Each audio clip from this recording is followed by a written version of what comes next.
G'day, I'm Bob from Paradise. Today we've got a real treat for you. Well, treat in more ways than one, because we're going to go and look at some torch gingers out at the ginger farm. And torch gingers are just fabulous plants, different colours, different arrangements. It's just a fantastic plant, and some people even eat them, believe it or not. Let's go out there. You do need an area, say north of Coffs Harbour or Geraldton equivalent in Western Australia. You need a pretty warm area for them, or to have them a lot of winter protection. And this would be one of the most scrumptious flowers you can possibly get. Let's go out and have a look now. Okay, here we are at the ginger farm, just out of Nambour, and we've got Maureen with us, and we're going to have a look at a few of the, when I say a ginger farm, the heliconias as well, and we're going to have a look at a few of them with you. So what have we got here, Maureen? What's this one? Before we talk about, we're going to talk about torch gingers to start with. What's this beautiful plant right here? That's an Etlinger elatior, and not commonly known as a torch ginger. And this particular variety is James's Red. This is a seed-grown James's Red, and we've sort of grown this one basically. We love the red stems, and also the foliage is quite red underneath the leaf. You get quite a nice tinge of red that sort of skirts the outside of the leaf. And as a plant, it has a nice upright nature. Can be quite tall, but we grow it more for the foliage as well as the flower. It's a long-lasting one, as in the torch ginger family. Long stems on it, but it looks very attractive in a garden situation. And how long does it last as a cut flower? As a cut flower, I guess when you compare them to heliconias, they don't last as long, but if you can get a good week out of them, because they're very succulent, the texture of a torch ginger is very, very succulent, so you can see soft and shiny there. If you can use a spray bottle to keep the moisture up to it, that keeps it nice and keeps it nice and moist. So they don't like being in dry areas where you've got a breeze blowing through. But all torch gingers, the flowers are edible as well, so you can lop them off about just below that area where they join the stem, and take the outside, peel the outside off, and you can cut them up very fine and put them in laxes and stir fries and your salads. So the torch gingers, I guess, in Asian countries, in like say Malaysia or Thailand, are used not just for beautiful arrangements as flowers, but also very edible. And obviously they have lots of qualities, medicinal qualities, the ginger being a very important part of their diet, especially for intestinal type things. So. What about this older flower here? Is that one edible, or is that too far gone? Yeah, once it gets to that stage, we regard it as being a little bit tough. So it's the buds that are eaten, more so the buds, and the tighter the bud's more like this kind of bud. The more tight the bud is, the better it is to eat. So you just cut it off where it joins the stem, and you peel off the outside coating, and you cut it up very, very finely, and it just adds that nice crisp texture. Like for example in Malaysia they use them in laxes. So, okay. But a very nice plant, whether you eat it or whether you have it as a cut flower. Okay, well, let's have a look at a few more torch gingers on the farm. But just before we go from here, it looks like they grow around 4 or 5 metres tall. We always say 3.5 to 5 metres, depending on the soil. And these particular plants almost have epiphytic type action. They sort of grow across. It's going to pause.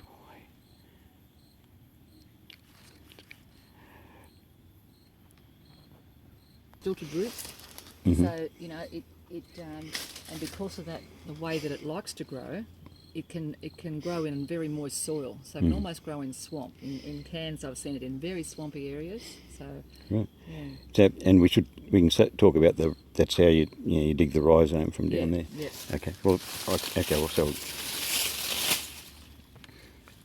right, here we go.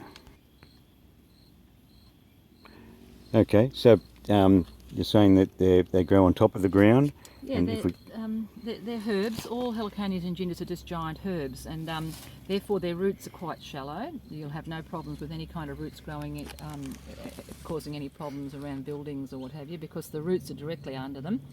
The torch gingers have a habit of almost wanting to sit more on top of the ground, They will like, in that regard, they can handle very wet areas.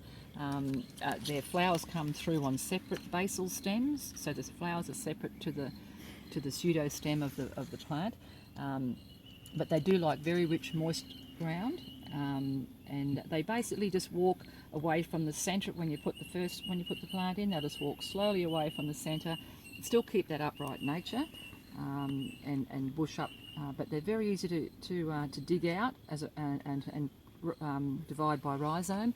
And also, if I let some of them go to this particular flower here, if I let that get really ripe and leave it on there, quite often it'll go to a seed, and we'll be able to have a look at a seed head a little bit later on, and then we collect the seeds from the seed head, and you can grow from there. And there's a lot of variability in torch gingers growing from seed. But they're a very long-term project, you know, They're growing a them. long-term project, but germinate very quickly, and then, as I said, you put 100 seeds down, you might get an awful lot of variation in them. So the most variable of all of our ginger family. So, Okay, well, let's go and have a look at a few more.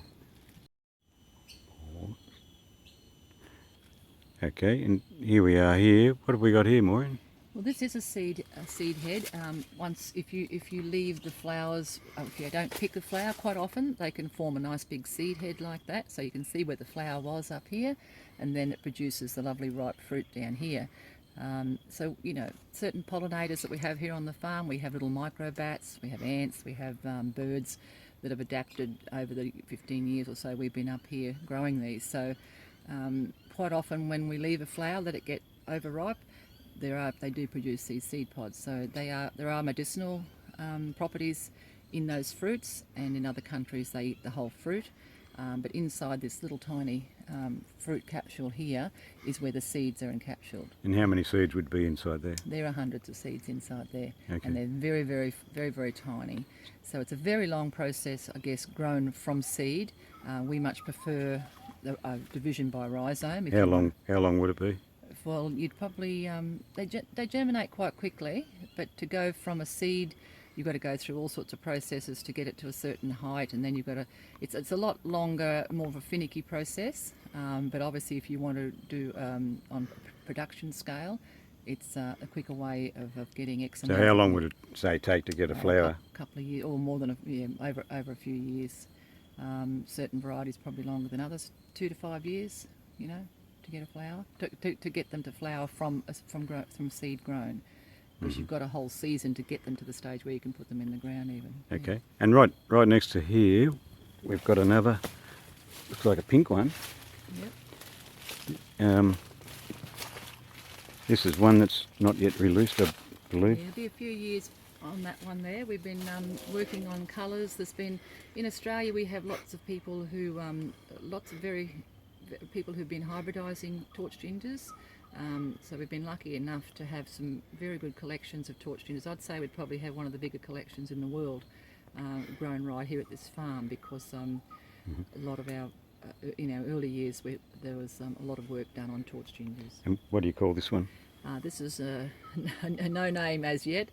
We think we're going to call it Flamingo. We love the pink colour in it. And not out for a few It years. won't be out for a few years, but we love the very soft pastel colour of that one. And there's so many variations in the pinks, but some of them, we can actually pick up. There's quite some distinct differences, but beautiful pastel colour pinks. So. Okay, we've got quite a few other pinks, so let's have a look at them.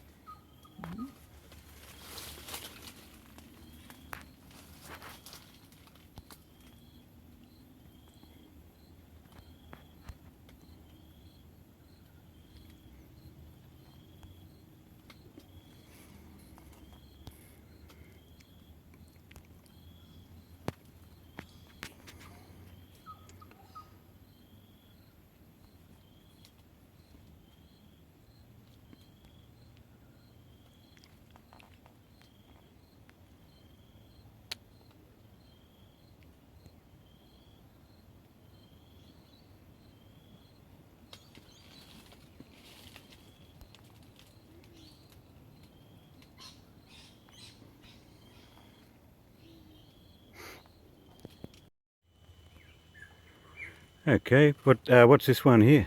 This is a beautiful new hybrid. This one's called Lotus. Looks like it has a beautiful shape. It's a very fine flower, a fairly small to medium plant compared to some of the others. Fine stems, fine petals. Still has a nice little gold flower. Okay, let's just move down through here a little bit. Now you come to one of the giants of the one of the giant more the larger ones. This is Emmy Rose, and this was one of our very first torches we started with. It's a very pretty one. Has is long tall basal stems, and quite a large one. Okay, and move down through here. They look lovely in bud form as well as before they open up. So we pick them at different stages depending on the florist and how they prefer to display them. When they get, say, to this stage, that's a little bit too out. So you more go for a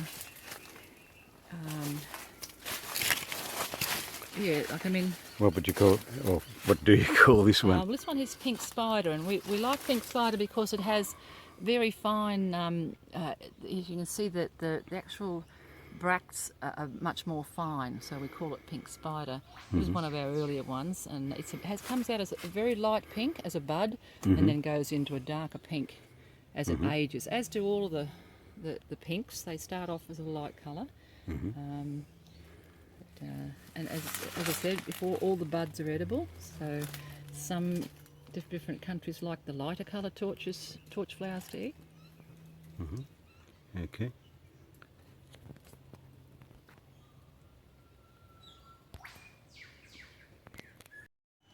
Oh, and here's an interesting one here.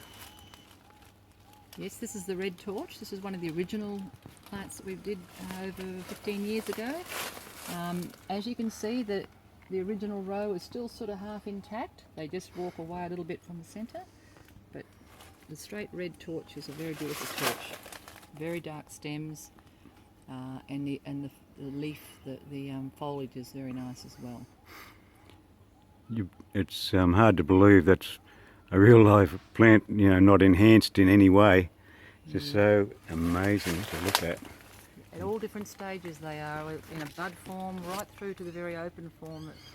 That they capture the hearts of many there. That's beautiful. Unbelievable, isn't it? Okay, and this one grows quite tall. Yes, this is a 5 to 7 metre type plant. Yep. Once again, they're fairly drought tolerant, but at the same stage they can handle a lot of rain. So they're still looking good after all these years. Okay.